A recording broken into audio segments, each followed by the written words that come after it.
Lednička se nám připravuje na start. Doufáme, že to tentokrát Franta trefí stremem, aby bylo vždy tak opravdu ve vteřině se dostane do skluzu.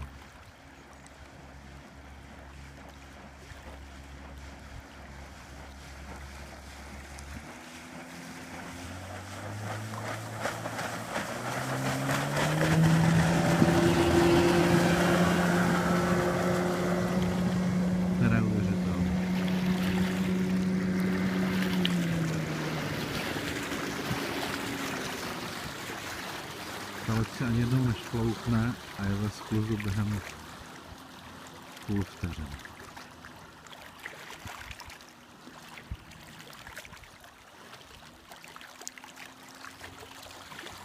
Tady vypadá